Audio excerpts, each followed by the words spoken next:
Well, here we are, thoughts from the office. Rednecks Pride Outdoors. You can see my voice is a little bit hoarse today, or froggy, or whatever you want to call it.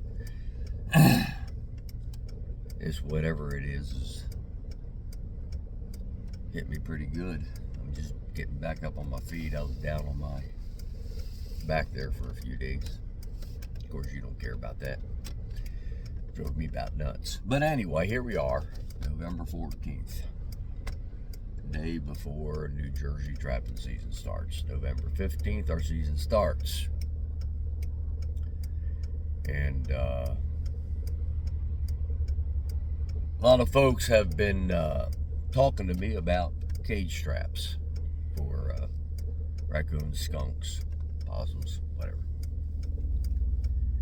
And they asked me a question that when I answer them, I think they find it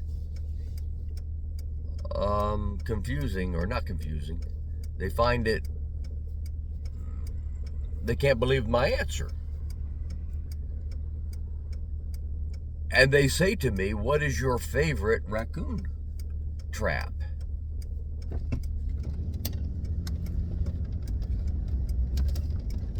And my favorite, I say, or the one I use the most.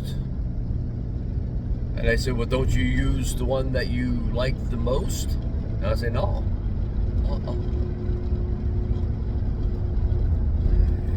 And that bewilders them a little bit. And they say, what do you mean by that? If you like a certain trap or method the most, why don't you use it the most? Because it's not, it can't be used every place. And then they'll say, well, what is your favorite trap to use for raccoons? And I say, the cage. And that is an answer that most trappers, fur trappers, now we're talking about fur trappers, most fur trappers will not have that answer. But I absolutely, if I can use a cage trap, I will use a cage trap for raccoons, possums, and skunks. And most people will say, well, why would you do that? Because they flat out work. You see, most people know that I use cage traps in my wildlife control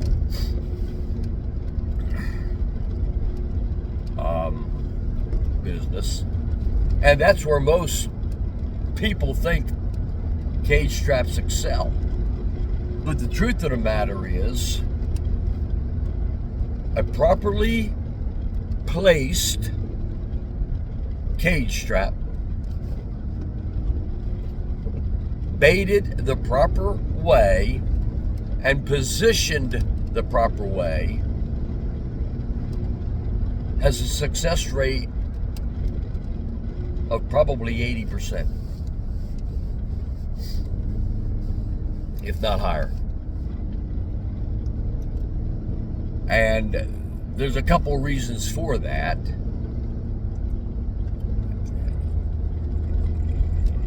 Now, again, you heard me say properly placed, positioned right, baited properly in the right location produces 80% or more. Now, the only pain about cage traps is they're bulky and they're expensive. So, you may only be able to fit 10, 15 cage traps in the back of your truck. And they're expensive, so if somebody steals them, you've lost a pretty penny there. It's like a collar room trap, I love collar room traps, but I don't just put them anywhere at $89, $95 a pop. You don't want to lose too many collar room traps. And cage traps, quality cage traps that we're talking about. We're not talking about the cheap ones, you know, $30 trap. But quality traps today will run anywhere from $75 on a low end, right on up to $150, $200. Now we're talking about cages that's going to withstand more than one raccoon. All right. But again, this is me, not everybody else, but if I can take a cage trap in their location, the first thing I have is I have great eye appeal with that cage trap. I don't cover them, I don't blend them in, I don't do any of that stuff. I don't have to with the raccoons, skunks, possums, even mink. Muskrat's hard to catch in a cage trap on dry land, but in the water you can catch them. Boom, boom, boom, boom, boom, boom. Beaver, I like cages for beaver. So you have an eye appeal. The second thing on a cage is when you put it down and you position it properly, the door, the opening of that cage, I only use single doors, okay? And if I have double doors, most of the time that I've only got one door that's open. But the door is facing the direction in which I anticipate the critter is coming. All right, so the first place they hit the cage is going to be the front door. The second reason I believe that cage traps excel is when you bait and lure a cage the way I teach it. Okay, you're not only adding food, but you're adding curiosity, excitement, eye appeal. All right.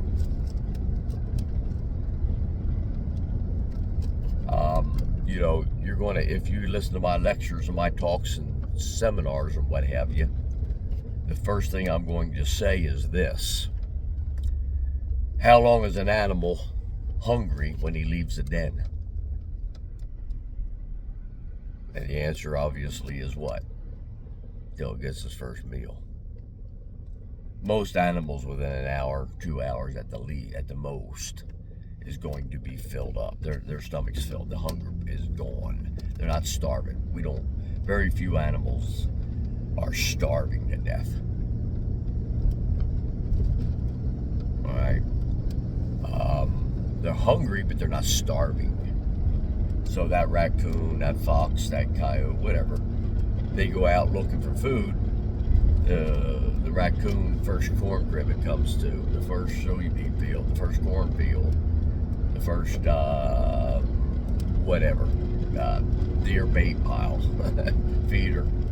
All right, they fill up, and everybody has this mindset that animals are hungry all the time. They're not hungry all the time. I've got a camera on a pheasant field right now, and that camera is capturing foxes coming into this field. Now this field is on a state property that is stocked with pheasants,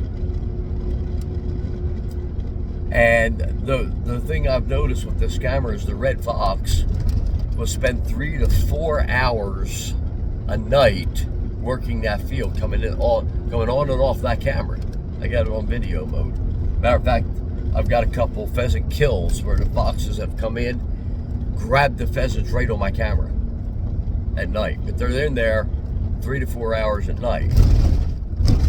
And ironically, this was interesting to me. You might get him at 7 o'clock. You might get him at 10 o'clock, 1 or 2. You might get him at 11 o'clock. But from 3 o'clock on, they are in high gear. And they're hunting that field. And what we're seeing them doing is this: killing a pheasant, taking it wherever they're taking it, coming back and looking for another pheasant. Killing it, taking it, looking for another pheasant. So going back to the original question I asked, how long is an animal hungry? Only until they get the first meal. Then what are they doing for the next 10 or 12 hours? Being a critter? Those foxes are going and killing their next meal for tomorrow night, and the next night, and the next night after that. Raccoons do the same thing. Raccoons kill pheasants in these wildlife management areas where our New Jersey stocked pheasant fields. Raccoons, I can't tell you how many times I have pictures of raccoons carrying pheasants out.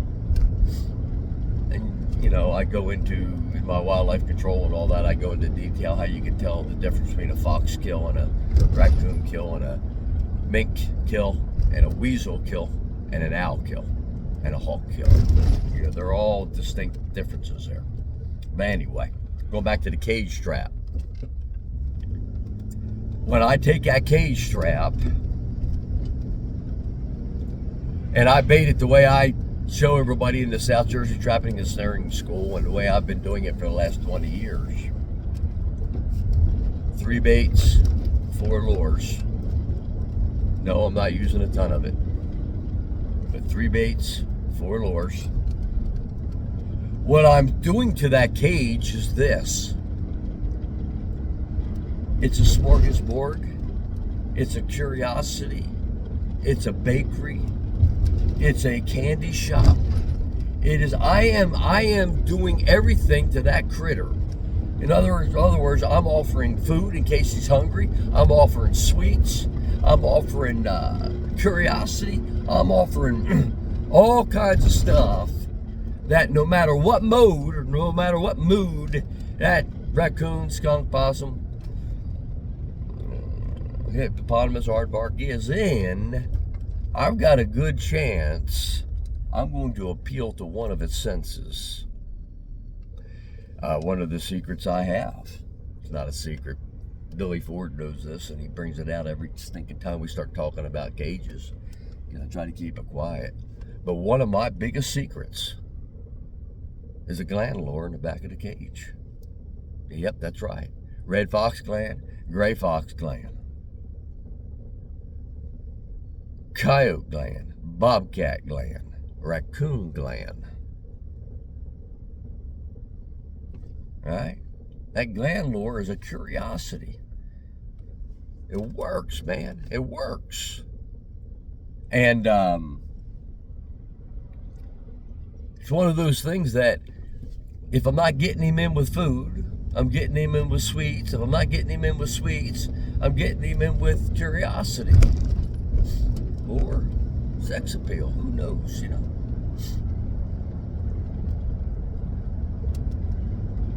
So, yes, the cage strap is my favorite. Another reason the cage strap is my favorite is if I come up and I got a critter I don't want, it's no big hassle. Turn it loose. It's real easy to turn loose. Or it's real easy to take it. I can pick and choose what I want out of a cage strap.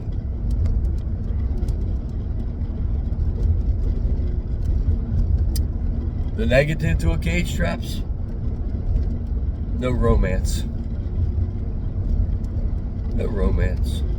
It's not like snaring a fox or a coyote or a coon. It's not like setting that foot trap. It's not like, that IR trapper stuff, you know. But it really is. You take that old cage, you put it out there. You got all the basics. The same thing as a snare, essentially, with bait. Same thing as a conibear, essentially, with bait. You say, huh? What are you talking about? I said it the same way. I find a trail. I set it in so the animal's going to walk into it naturally, with or without the bait. We'll move on from that real quick. I'll let you ponder on that one. But you only use a single door, Jonesy. Yep, that's all you use.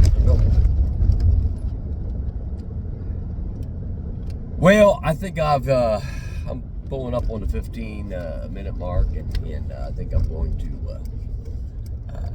leave it here as in true redneck fashion. Got to catch a bunch of raccoons this season. I need the coon glands, and that's mainly what I'm trapping for. But they're only bringing $3, Jonesy. Yep, I'm going to get $3 for the pelt. I've got a use for the meat. I got a use for the fat. I got a use for the skulls. And I definitely, instead of paying $140 a gallon for coon glands, I'll be paying myself $140 for coon glands. Well, all you New Jersey snarermen and trappers, good luck to you tomorrow. 6 o'clock a.m. is when you can start setting, remember. Don't be dumb. Don't be stupid. You brand new trappers, learn what you can. Put the fun into it. We'll catch you on the next side. Redneck's Pride Outdoors. Thoughts from the office.